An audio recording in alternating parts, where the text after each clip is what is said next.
What's going on, YouTube? Glad you guys were able to make it with us once again for that. Broco. Yes, sir. Now, we got this clip right here. It is very, very sad. But as we always do, we always try to touch on these type of subjects so we can, make some type of sense at the ending of just all of this mess. So we gonna go ahead and let the clip roll. We're gonna get back to you. A married couple and their unborn baby shot to death in the middle of a park on Labor Day. Maple Heights police say the person who pulled the trigger was that woman's younger brother. Well, tonight, Just One Station spoke to the mother of the victim and the shooter. Kelly Kennedy live tonight with this emotional story. Kelly. Chris, she is literally living every parent's worst nightmare. She's devastated. The mom tells me she was actually at Stafford Park yesterday at a church picnic, and the reason that her daughter and son-in-law came by was to do her a favor. They were just dropping off her great-grandson's stroller. Well, that's when her son showed up and did the unthinkable. 31-year-old Trey Carter and his wife, 30-year-old Mercedes Iverson, were getting ready to welcome a baby girl into the world in November. Iverson's mother, Cynthia Ivy, tells me they had already picked out a name, Ava. They were very excited. Trey was more excited than Mercedes because Mercedes was the one that was sick. She says the Parma couple was only at Stafford Park in Maple Heights on Labor Day to do her a favor, to drop off a stroller. Then out of the blue, my son shows up, and as soon as he sees them, he just goes off. So I don't know what he was doing before that got him so enraged, but he just wouldn't let up. Do you have any idea why your son was so upset with your daughter and her husband? Well, that's a long story in itself, but the bottom line is he was holding a grudge. He just wouldn't let it go. It just festered, and I guess that was the end result. Never in a million years could Ivy have imagined that her 29-year-old son, Jason Iverson, would shoot and kill his own pregnant sister and her husband in cold blood. Him and his sister has always been close. He's always been able to call her and she would bail him out of whatever it was. What do you think it was? You think he just snapped? I think so. There were a couple of setbacks that he was dealing with in his life. And I guess he just couldn't handle it. Everything just came to a head. To my knowledge, he was supposed to have been seeking help. Being a parent, it's kind of hard when you have grown children that have issues because there's only so much you can do. She says it's hard to accept that her daughter's killer and her son are the same person. It's very hard for me to come to terms with that, because they're both my kids. I just can't imagine what she's going through. Ivy tells me she has not spoken to her son since the tragedy. She says she's not sure when she'll be able to forgive him, but she's not there yet. Now, Iverson will be arraigned tomorrow on murder and attempted murder charges. Reporting live, Kelly Kennedy, 19 News. All right, bro, man.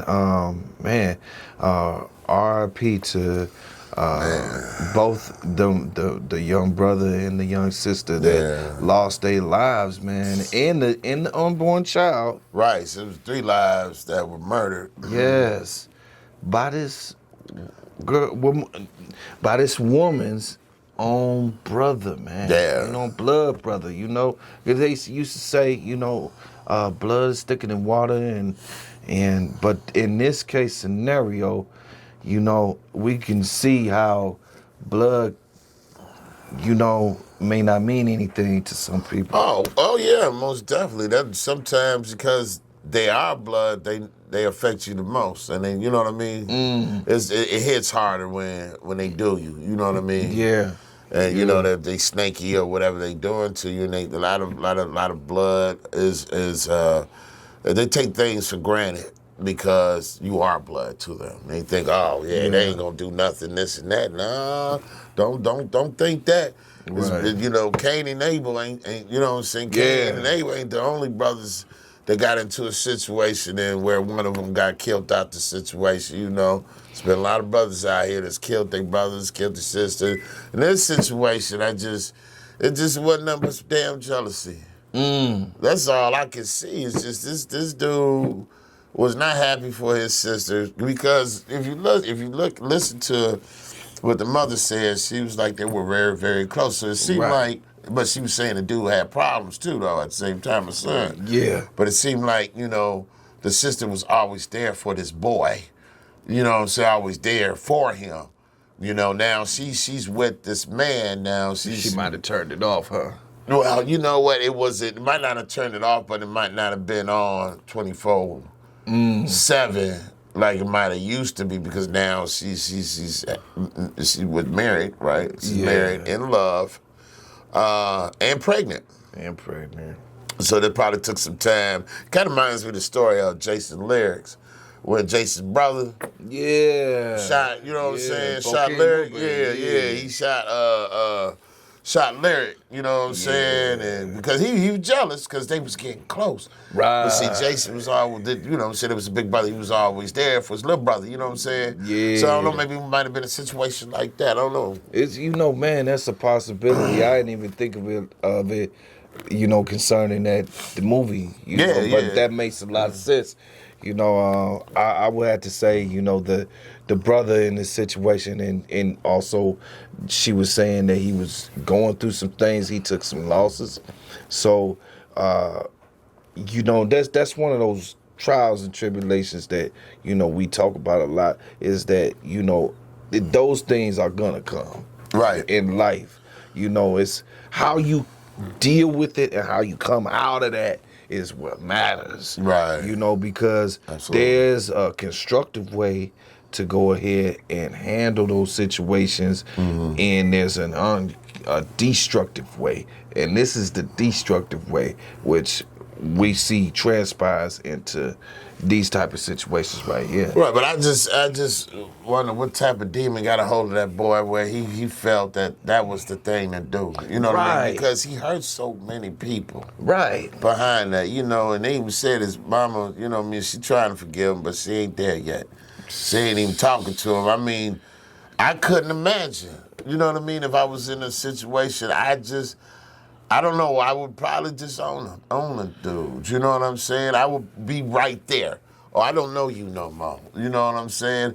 But I mean, it really takes a God-fearing a very strong God-fearing person to sit back and say, well, you know what? I'm gonna forgive you for all the hurts you inflicted on everybody.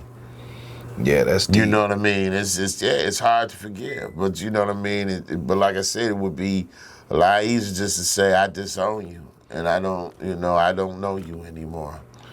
You know? Do you believe that you could do that to your child and say, well, you know what? I'm not messing with you no more, and really live to that? Well, I mean, after doing some stuff like that, I don't think it'd be that hard, to be honest. You know, but like I said, you never know what you do in a situation until that situation arises. You feel me? We can always say, well, I would do this, I would do that. You know, a lot of us love our kids. I mean, deeply love our kids. You know what I'm saying? And there's some of us that don't. Yeah. You know what I mean? So it's hard to say, you know what I mean? But that boy, that young man had inflicted a great hurt on his family. You know, and I can only imagine what his mama going through right now. I couldn't imagine, actually. It's just that deep. Yeah. You know, that hit hard. Yeah. That would hit anybody hard, huh? Yeah, definitely. Lost a daughter, a grandchild, and a son-in-law. Yes. And a good dude. Yeah. And Seemed your son. To the pen, right. you know what I'm saying? So I mean, he the least of the losses, okay? Let's put it out there. I'll put it out there. The dude, he the least of the losses, all right? Right. But like you said, he lost. Yeah, she lost him, but she lost a granddaughter, man. I mean, grandchild, lost a daughter, you know, and a son-in-law. Yeah. You know what I mean? Took happiness away, stole joy away. Man. from people, man, by taking them people, man, took their joy and everything away by murdering them. Yes. And I seen some clips of them. I guess they had like a podcast, like we do, Okay. you know what I'm saying? And they was, I'm talking about the husband and the wife. So, Okay. and they seemed like, like they really loved each other. And Right, like they yeah, probably work good as a team, you know what I mean? Yeah, And that's how it's supposed to know. be in a healthy relationship, you know what I mean? You're supposed to work as one, you know what I mean? So, Definitely, man, definitely. that's so sad, though, man. It really is, bro. But did you have anything to add to I this? just want to say send out positive energy to the family Yes. in general, you know, and may God bless those that got their lives taken away from them, man. Yes, So, yes. that's all I got, man. All right, y'all. Y'all heard it. Y'all go ahead. Remember to like, comment, and leave your comments. Leave your comments in the comment section so we can hear your thoughts on this crazy story right here. So, without further ado, to the next video. Peace. Peace.